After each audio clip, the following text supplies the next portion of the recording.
Worthy of a second look. Morado.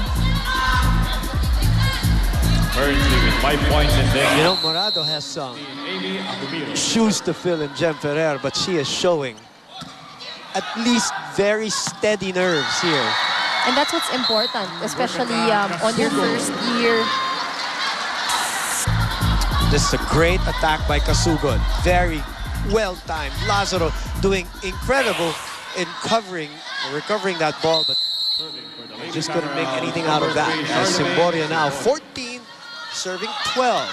Great decision by Ahumiro to let that sail out. That was long. 3-point given to the lady. Shaq calming down the team. Now serving for the lady goes number Michelle 3. Morente, who was spotted during the national team tryouts by Coach Roger Goreev. And again, it is Kasugod. Drills it in. Kasugod using her height to get that point. And I think Giselle C should go more and more Why not? to her middle center spiker. Team captain number 12, Young and tall. The only question is if they can receive the ball properly, of course. So she can set up a good play. Now Valdez is back in the front line. Chance here for FEU. Bernadette Pons again. Morado, back to Valdez. Valdez puts a little into that. You see how the power, I think, has really improved for her because of the strength and conditioning that they went through. Look at this. Not to say she wasn't strong before, Oh, but no. she only got stronger. But as an athlete, as you know, Anne, you have natural abilities and you have natural strength, and you don't want to waste it by staying in that kind of a state. Down And the so line, every year, your goal is to go a notch higher than where you were second before. technical timeout. 14-16, Abante ang FEU. Join the break movement. Have a break. Have a Kit Kat.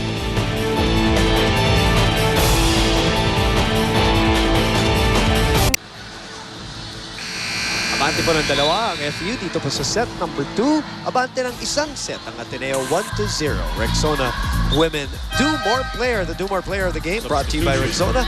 It won't let you down. Kyla, Liana, Atienza. That is the rookie Simborio. Marie Charlemagne. Serving To be number exact. 11, Kyla, Atienza. Meantime, FEU serving 16-14. Morado goes up again to Ali. Sent back. Oh, Lazaro keeping that alive. Unbelievable play. And Valdez puts it away. Credit that point to the effort of Den Lazaro. She was right there at the net. Look at this. Alone. To cover. Look at that. Jeez. Well, if not for that save, Valdez No wouldn't way. have killed that point. Palma, push, Morado, back set, Ahumiro off the block.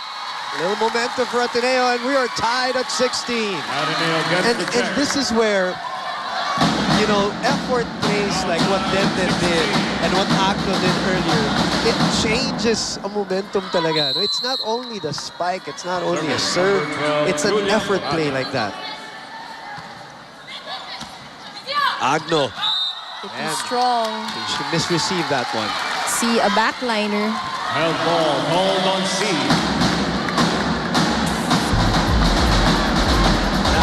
Naabot talaga. And an automatic error. So all of a sudden, Ateneo takes over. 17-16 with Julia Morado serving rather.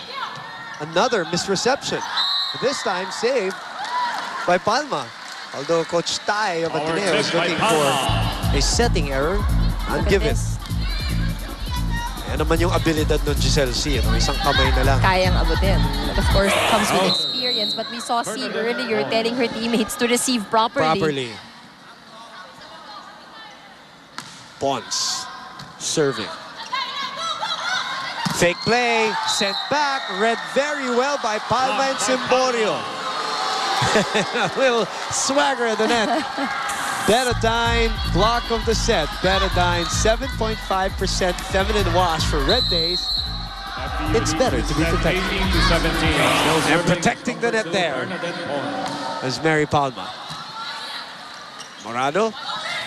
Ahumiro. Ahumiro through the block. We have never seen Amy Ahumiro like that. We saw her in the off-season though. She was getting to that point, but in previous years.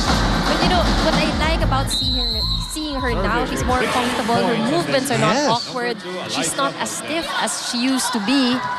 It's a great description. She looked, and I don't say this in a negative way, this is from a sporting standpoint.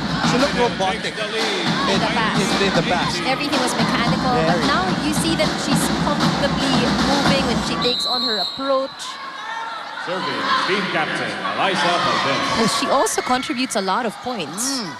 At pinupuntahan talaga, no? And nakikita natin. Oh, another great save by Denden. And again, credit that point to Lazaro. Give her a mop. She's mopping the arena now. Look at this. Perfect form for the CSA standout, the former CSA standout. Ay, wala tayong dapat na hanapin dahilan dito. Okay? Oo, kuha tayo ng kuha ng bola. Huwag kayo tumigil, di ba? Dapat dito tumitigil hanggang umaangat yung bola. Ha? Sige, sige. Dalawa lang yan, ha? Dalawa. Tagayin na. Big problem! Replays later on, I believe 6 p.m. on Ball Sky Cable Channel 34, Destiny Cable Channel 36. But we are live right now in Studio 23 and in Balls HD 167. Also, bumabati kami ng magandang araw sa lahat ng mga nanonood sa buong mundo via the Filipino channel. Abante ng dalawa. Ang Ateneo and Valdez continues to serve. And that was a good serve again. That's right, good serve, but you know, the receiving problems of FEU really not helping them. C not getting a good pass, deliver a good set, and it's becoming a big problem. 17 points for Ali. Simborio finally puts a stop to that rally. And now a couple of substitutions. Papa and Dawson back for FEU. Papa will serve. Dawson will replace Giselle C. Because they need a defensive stop here. They need 3 attackers in front. And blockers too. Down 3, correct. Check that. Down 2 are the Lady Tamaraws. Ina Luis Papa. Ahumiro. Great reflexes by Simborio, just could not control the ball. Coach Shaq, I believe, is looking at the score and seeing whether he should call a timeout or not.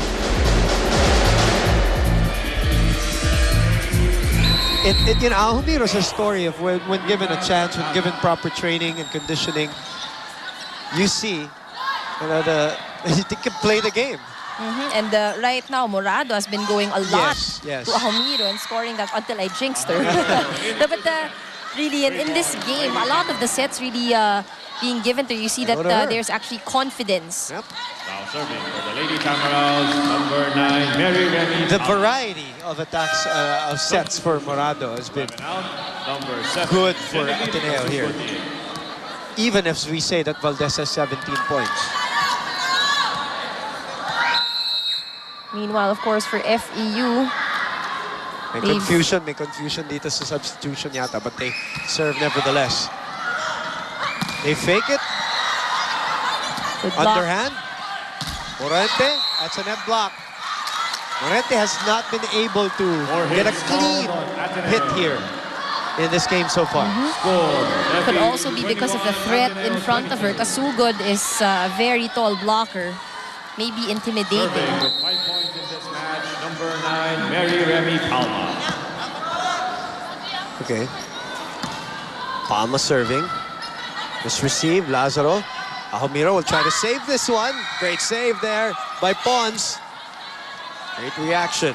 Here comes Morado now. Choosing Gopico.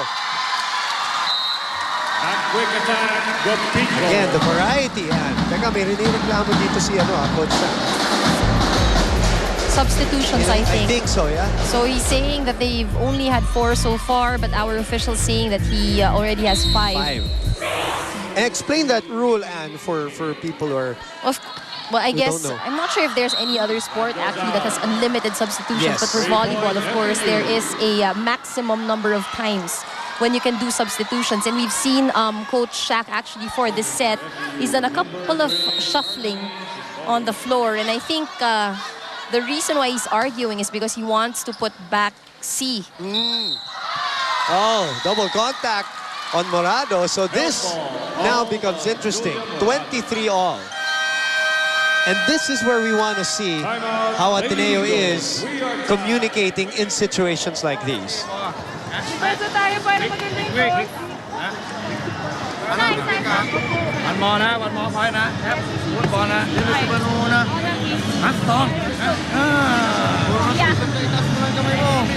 มีทีมเฟิร์สของผมเนี่ยนัดสองand confident Hey, tara! Sa maganda receive, ha? Happy cover tayo, ha? Receive ka cover kami. Receive, set, spike, ha? Tara, tara! Cover yun! Baka magulog ka sila. Hey, hey! Appealing to their heart. Well, he wants them to be confident when they... You know, I always say this here. When you're going to do something out there, you have to do it with conviction. Especially in situations like these. And at this point, of course, it's 23 all for Ateneo. What they want is to get a 2-set advantage over FEU. They have to be confident. They have to be composed. And Coach Tai, of course, telling them to receive properly. That's the first thing they need to do. Lazaro doesn't do that. Free ball for FEU. Remember, no Giselle C for FEU. They're looking for a check ball, not given. Ateneo gets to set point, and Coach Shaq will call his timeout. Sakit na ito, hindi nila may balik si Giselle. Patay lang tayo para mag-all 24, okay? Kaya ba? Kaya ba? Hindi pa tapos, ha? Okay, ha? Kapitan lang. Isang maganda receive, isang maganda atake. Over tayo sa atake, ha? Pag umuwi. Big Goblin! Big God! This is crucial for Coach Shaq not to have Giselle C there, especially they are receiving the ball. And, you know, at this point here in the second set, a lot of points have actually been wasted. Ateneo with now 10 errors, FEU with 7. And well, let's see if FEU can get a good pass. They need one good play to tie it with Ateneo.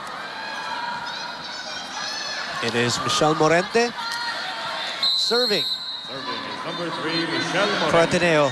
Set point. Simborio receives. Underhand set. Bernadette. Free ball for Ateneo. Valdez. Why not go to Valdez? Chance for FEU here. Scrambled play. And this is where Giselle C matters. You need leadership and you need someone to hold the team together. So nagkagulo sila dun sa set na yun eh. Betadine block of the set.